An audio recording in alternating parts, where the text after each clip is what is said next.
Chairman, Mr. Vice President, Mrs. Johnson, ladies and gentlemen, my wife and I are very proud to come to this meeting.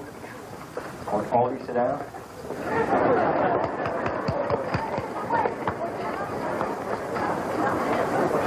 This organization has done a good deal for this state and for our country, and I'm particularly glad that it emphasizes the not only opportunity for all Americans, the chance to develop their talents, education for boys and girls so that they can pursue those talents to the very end of their ability, but also because you remind Americans of the very important links that we have with our sister republics in this hemisphere.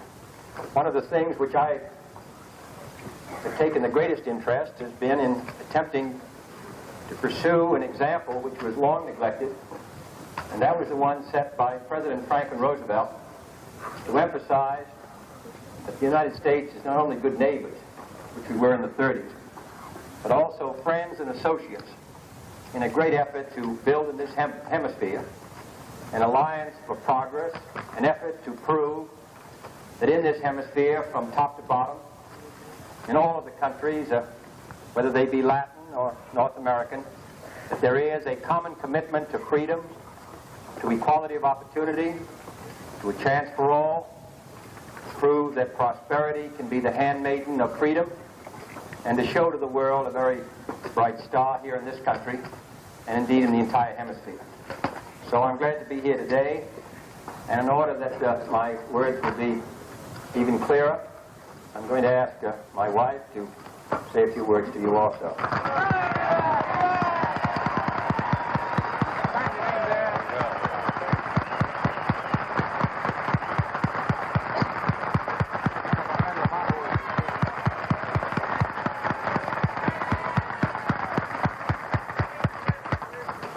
Estoy muy contenta de estar en el gran estado de Texas y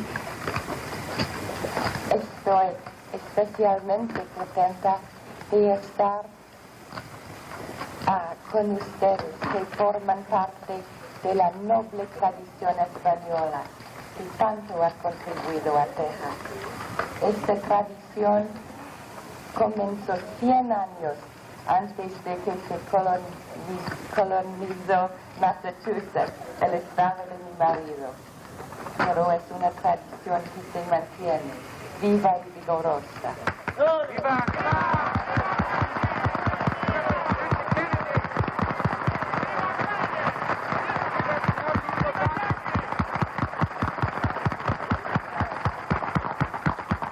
Ustedes están trabajando por Texas y por los Estados Unidos. Muchas gracias y viva la LULAC. It really is a pleasure to be back home in Texas to this inspiring, I'm sure it's going to be an inspiring LULAC Gala commemorating that historic visit by President John Kennedy. We were migrant farm workers. No one in my family had gone to college.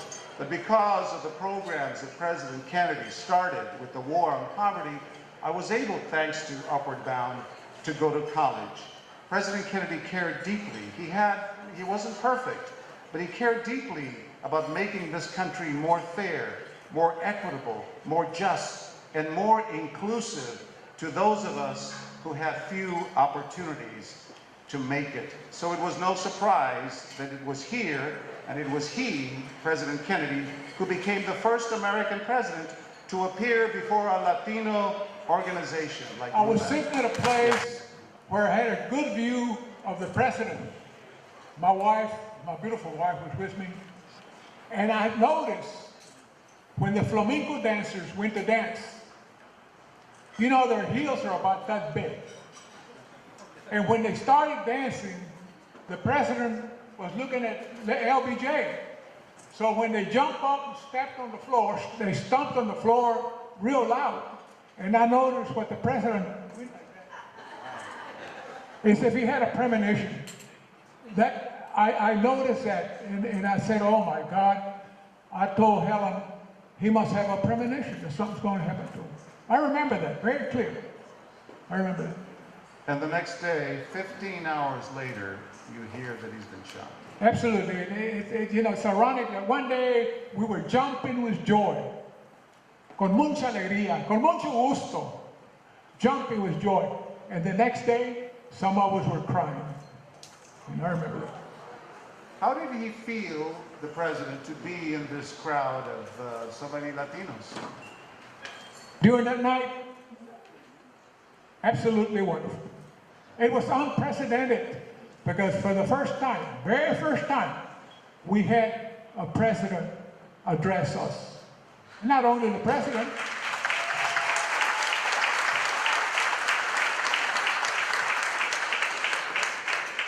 but the vice president and the first lady. And there were many other Congress people, very important people. The governor was there, many other people were there. And so it was just fantastic. I felt a lot of pride in being not only a LULAC member, but a Mexican American. One thing that I want to say about that evening was that President Kennedy spoke just a few minutes to us about the Alliance for Progress, and which was fine and dandy, but then he introduced his wife, Jacqueline Kennedy. Mrs. Kennedy spoke to us in Spanish, and like Bennie just said, there was a hushed silence. Everybody just kind of kept quiet. And after she finished, the crowd just erupted in applause, and there were some tears because, once again, the Latinos, Mexican Americans here in Texas, we were being recognized. That's the way I saw it. We were being recognized. Finally. Not as second-class citizens, but as Americans. The evening of November the 21st, 1963.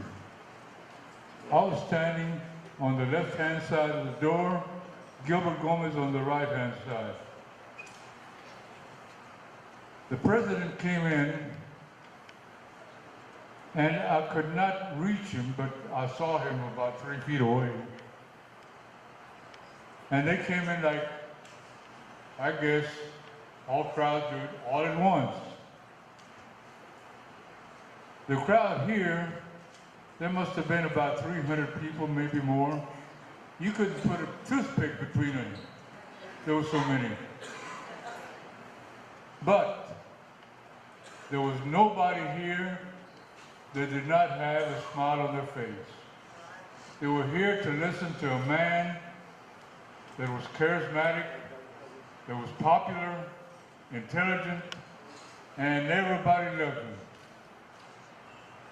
Everybody loved his wife. When they passed through the door there, I saw this guy come through that I hadn't seen since 1935. He was the Vice President of the United States, Lyndon Johnson. He was a teacher at Sam Houston High School when I was a student there.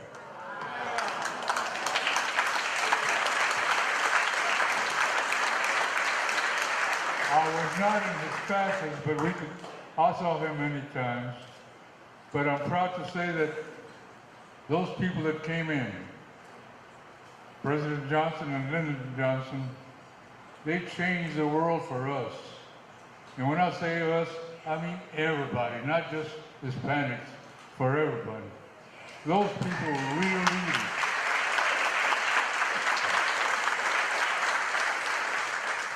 Lastly, I want to say that I am proud to be a LULAC member, particularly of Council 60. I have been a member 66 years. And I don't believe there has been a council in all of LULAC that has had better leaders than Council 60.